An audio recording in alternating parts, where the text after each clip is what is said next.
Thank you. What's going on, everybody? Welcome back to Talkin' Sports with Jake. We got another great show for you guys. Hope you're all doing well. We had baseball is winding down. Every division pretty much is all done. Astros clinched the number one seed in the American League West. Yankees already clinched the East. Guardians clinched the Central. Okay. What's going on, guys? Welcome back to Talkin' Sports with Jake. We got another great show for you guys. We're doing some more sports talk today, as we always do. So we got for baseball. What's going on, guys? Welcome back to Talkin' Sports with Jake. We got another great show for you guys. We're gonna talk some baseball first. Regular season is almost done. Believe we got another week or so left, if that. We got Houston already clinched the number one seed in the American League. So the American League will go through Houston this year. Yankees lead the East. They already won that. Guardians won the Central already. All three wildcards are pretty much set. All three wildcard teams have clinched a spot. It just depends on seeding. Toronto has a 4-game lead for that first wildcard spot. Of course, they have clinched the playoffs already. They only have 3 games left, so Toronto has clinched the first wild card in the American League. Seattle right now is the second spot. They're a game and a half up on Tampa. So, and they only have a few games left, 3 or 4 games left. So most likely Seattle will be that second wild card, and Tampa will be that last spot. So right now, Houston and the Yankees have clinched first round byes into the divisional series. Houston's clinched the number one seed. So they have home field advantage throughout the playoffs. Well, until they get to the World Series. And then it looks like the wildcard round, we'll have the Cleveland Guardians. Most likely they're going to play Tampa. And Toronto's probably going to play Seattle. Seattle, like I said, a game and a half up on Tampa for that second wildcard spot.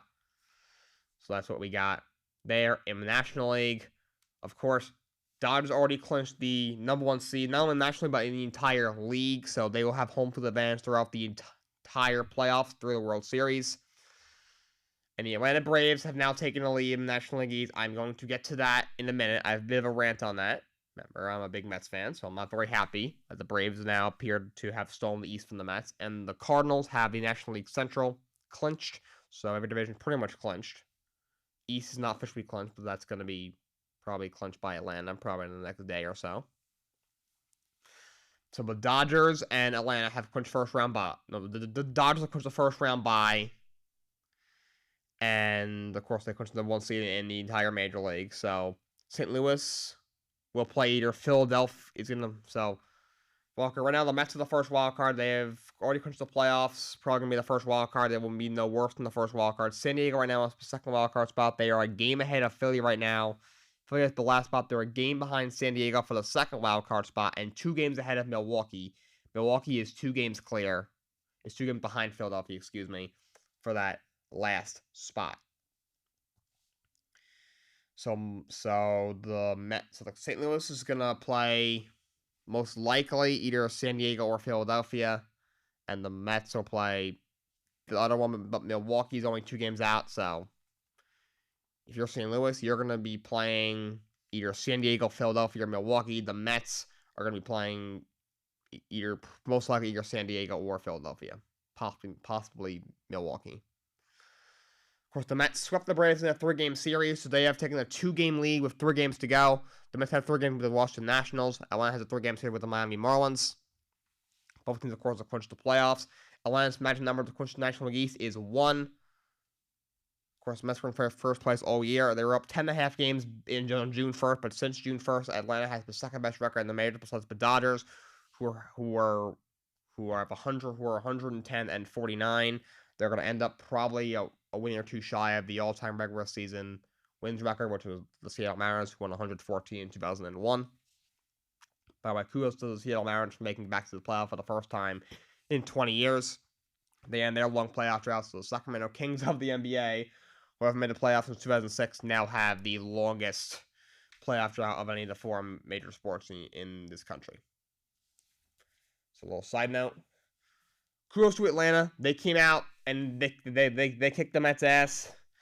You know, they got quality starting pitching. Morton didn't look great last night. He came out in the 5th inning, but their bullpen was absolutely spectacular. I'm not sure if they got up a run the entire 3 games.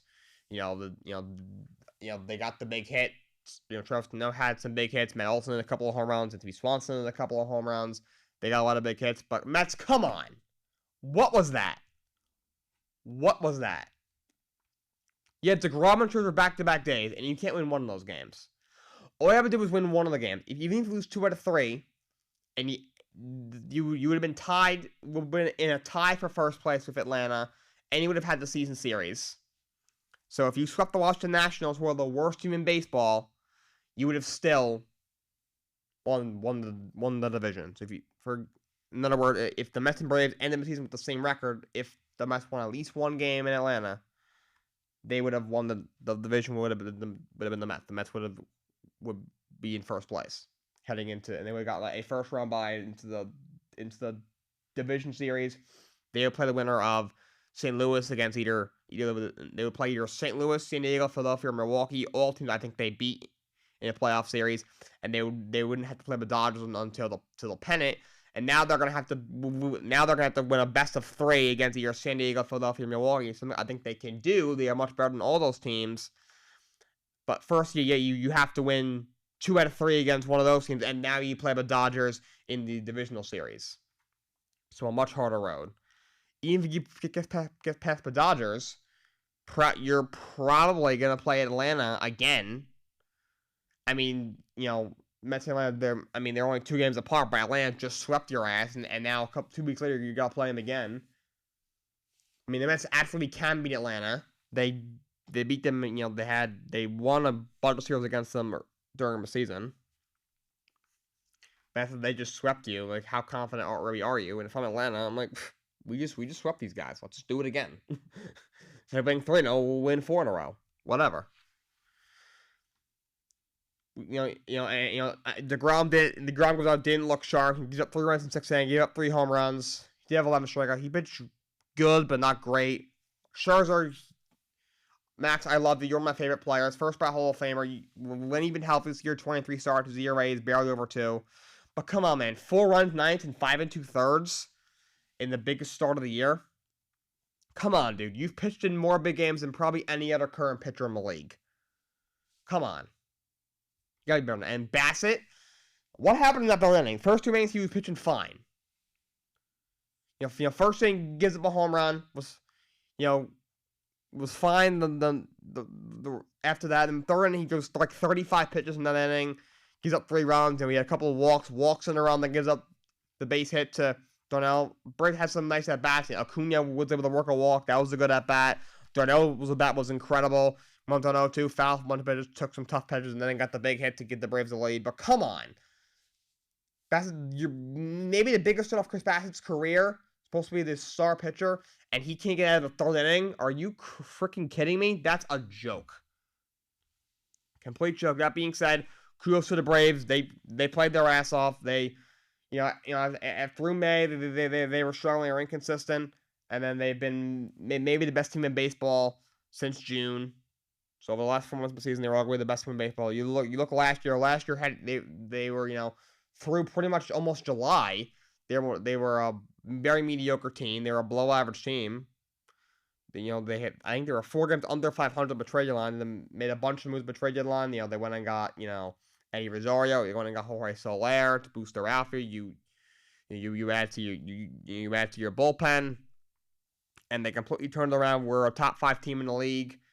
Down in the final 2 months of the season, we're able to steal National League East, probably because the Mets collapsed, but still, you're able to steal the East, and then of course you continue your momentum into the playoffs and went on a magical run and won the World Series. And now this year, through the first months of the season, they were a very mediocre team. They were 10.5 games out of first, although they were still right there in the playoff hunt. The division looked out of reach, and the Mets really haven't played bad. They definitely far from a collapse. The Mets have 98 wins. The Mets are probably gonna win 100. They're gonna probably win 100 games this year. But the Braves are just played so amazing that they just overpowered the Mets. I mean, they had the second best record in the major since June 1st, and the only other team that was better than them is the Dodgers. And the Dodgers right now are 61 games over 500, having one of the best years ever. Like the Braves were been arguably, like I said, maybe the best team in the league over the last 4 months. Honestly, the reason that they struggled because they were probably adjusting to not having the presence of Freddie Freeman. And then once they were able to adjust, they collect. If they had Freddie Freeman, they might be where the Dodgers are, and they might have blown them out of the water this year for the division. And we'd be talking about the Braves as this juggernaut World Series favorite. But as a Met fan, obviously they've had a lot of tough times these last 5-6 years. Ever since we went to the World Series, has gone downhill. We made the playoffs and lost a wild card. 2016 lost in the wild card game. Since then, we've been a dumpster fire. At least they are going to the playoffs. They had a really good year. They have 98 wins. They should win at least 100 games. So they're gonna have they go 162. That's an amazing season. They had a really good team. They had a really good year. And remember, they've had a lot of injuries. DeGrom and Scherzer, two the best pitchers in baseball, and of their generation, both missed a lot of time this year. Especially DeGrom and Scherzer as well, and they still are going to have a 100-win season. That's incredible.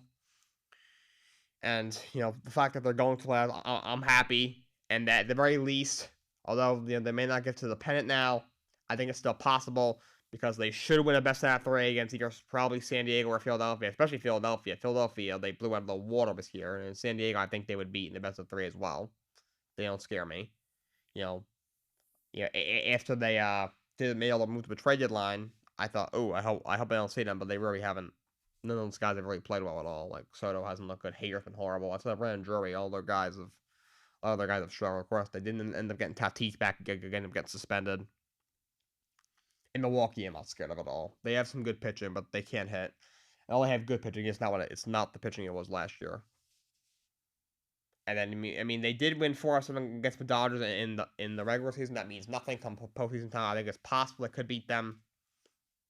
And then I know we can beat the Braves. What would happen? Maybe not, but so it's possible, but it's gonna be very hard to get to the NLCS. But it's gonna be disappointing end to the season.